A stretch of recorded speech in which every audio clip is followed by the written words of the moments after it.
Saya mau tanya, kalau ada istri yang tidak mau diajak, berhubungan badan dengan alasan sakit dan belum mau punya anak, apa yang harus saya lakukan sebagai suaminya? Dan apa yang harus dilakukan ketika syahwat saya memuncak sedangkan istri tidak mau sama sekali? Terima kasih.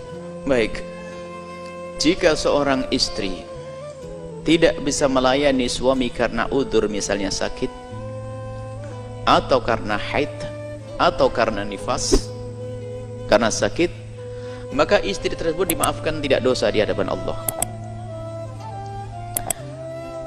Tapi jika ada seorang istri menolak diajak berhubungan oleh seorang suami sementara tidak ada udzur, bukan karena haid, bukan karena sakit, kok tidak mau, ingat, dengar ancaman dari Nabi.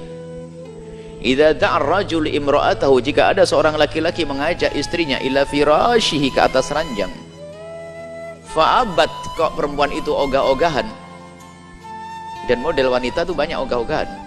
Kalau sudah suaminya mengajak mau macam-macam, ngangkatin nasi lama-lama, menutup pintu lama-lama, ini model perempuan tuh. Nidurin anak lama-lama, sampai suaminya stres. Nah itu alasannya, padahal suaminya sudah mulai tadi manggil-manggil, dia nggak paham-paham. Bukan nggak paham, memang itu penyakit perempuan.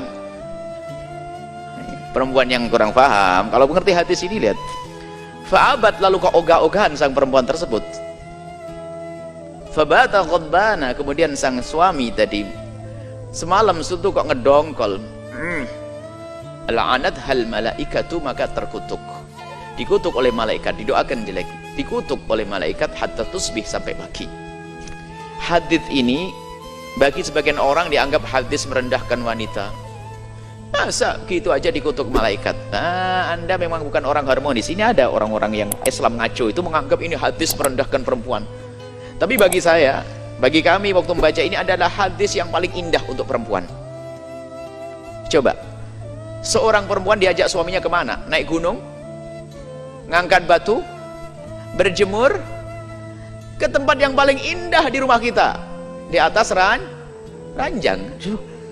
Ini kan paling enaknya, bukan? Kalau ada seorang perempuan suruh ngangkat batu oleh suaminya, kok nggak mau, dikutuk malaikat, bukan begitu kok. Diajak indah, makanya dalam pemahaman kami ini adalah hadis yang paling indah untuk perempuan. Sudah begitu ya ancam, kalau nggak mau awas. Suruh enak, suruh seneng, nggak mau diancam, awas ya. Duh, enak bener itu. Dikutuk malaikat sampai pagi. Ini hadis paling indah. Artinya apa? Jangan sampai Anda sebagai seorang wanita semacam itu. Dan tingkat ogah-ogahan itu macam-macam, sampai tidak melayani suami, dosa besar. Ada tingkat ogah-ogahan yang tadi itu, yaitu nutup pintu aja lama-lama banget, muter sana ini, ngangetin sayur, ya ada aja. Biasanya nyuci piring besok, gara-gara suaminya pengen langsung nyuci piring malam itu. Ada enggak begitu, Pak? Ada. Wah, nasib buruk tuh.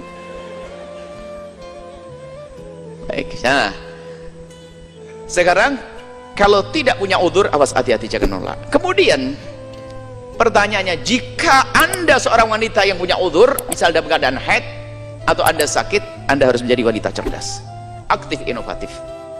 Mohon maaf, ini adalah ilmu. Kadang-kadang seorang wanita kalau sudah haid itu langsung libur, full libur, sholat tahajud libur, masakin sarapan libur. Suaminya orang yang takut kepada Allah, ketemu di jalan orang buka aurat, tersingkap, dia tidak sengaja, lalu bangkit sahwatnya, pulang ingin melampiaskan dengan istri haid. Sudah itu sama istri dibiarkan begitu saja. Na'udzubillah. Harus Anda tahu, wahai para istri yang solehah, memang di saat Anda dalam keadaan haid, tidak boleh Anda melayani suami dengan mengizinkan memasukkan ke wilayah Anda, tidak boleh. Dosa besar. Tapi Anda bisa menyenangkan dengan bermacam-macam cara. Dengan bermacam-macam cara. Yang penting tidak masuk ke wilayah tersebut sampai suami puas. Apakah dengan, mohon maaf, ini mufakhadah dengan paha atau dengan tangan, asalkan tangan istri, maka suami tidak dosa. Tapi kalau suami mencari kesenangan dengan tangannya sendiri, Anda ikut dosa.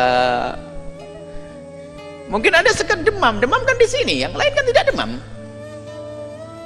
Anda layani sampai dia selesai. Ini loh cerdas wanita. Jangan sampai seperti yang bertanya tadi, stres dia. Awas, ya selesai, ini kasusnya sudah selesai. Punya ilmu ya. Nggak boleh suami sampai Karena suami Anda mungkin orang yang sangat soleh, tidak mau melakukan keharaman. Sementara godaan di luar biasa besar. Naudzubillah, lalu bangkit syahwat. Atau ya suaminya, istrinya begitu, gara-gara haid sudah libur semuanya. Anda bercumbu dengan suami sampai dia tuntas selesai. Yang penting jangan masuk wilayah itu. Jangan masuk lewat belakang. Dalam keadaan suci pun lewat belakang adalah haram, dosa besar. Jangan masuk wilayah depan dalam keadaan haid. Kalau Anda punya sakit, Anda bisa melakukan. Yang penting selesai. Suami, jangan sampai suami mencari kesenangan dengan dirinya sendiri. Apalagi na'udzubillah melakukan zina di luar gara-gara seorang istri, na'udzubillah. Baik. Kemudian sisi lain, hei para suami, termasuk dosa Anda jika memaksa istri untuk melayani dengan cara yang khusus tadi jika istri tidak mampu, mungkin dalam keadaan sakit. Anda tidak boleh memaksa istri dalam keadaan sakit untuk melakukan itu. Mungkin ada lain lagi, misalnya istri sakit, sakitnya adalah sakit urusan mandinya. Jadi ada istri kalau kesentuh air, Masya Allah, maka Anda di kasus yang semacam itu jangan takut mandi. Anda tetap layani suami, Anda boleh bertayamum. Agak debu, tayamum. Karena apa? Anda kalau bersentuhan dengan air akan merasa sakit, maka aja tetap ada caranya. Yang penting urusan yang satu ini tolong diselesaikan dengan ilmu juga. Jangan sampai dibiarkan suami terlantar. Nah, suami terlantar stres, naik pitam, makanya emosian. Jadi, dan di sisi lain, wahai para suami, kalau Anda melihat istri Anda sakit, Anda harus mengerti. Jangan Anda paksa untuk melayani Anda dalam keadaan sakit. Apalagi yang mungkin dia tidak akan bisa melakukan. Sampai Nabi itu mengajarkan agar suami itu kalau mau pulang ke rumah itu memberi tanda, jangan bikin kejutan. Bayangkan suami seenaknya, istri lagi tidur enak-enak dibanguni suruh melayani. Ya Anda zalim. Mungkin Anda sudah kasih tahu, Ma atau Umi atau Neng, ya, saya mau pulang nanti jam 12. Wah, kalau sudah ngasih jam itu berarti Anda siap-siap gitu loh. Yang paham, cerdas. Suruh belanja dok cerdasnya, ini kan repot. Ya seperti itulah. Semoga Allah menjaga kita semuanya. Nah, alasan tidak mau punya anak, naudzubillah. Bagaimana tidak mau punya anak lalu tidak melayani? Dengan ada, kalau belum punya anak, kasusnya adalah banyak hal.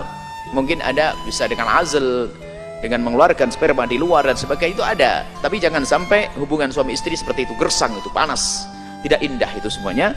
Semoga Allah menjadikan hidup kita indah dalam cinta karena Allah Subhanahu wa taala. Wallahu a'lam bishawab.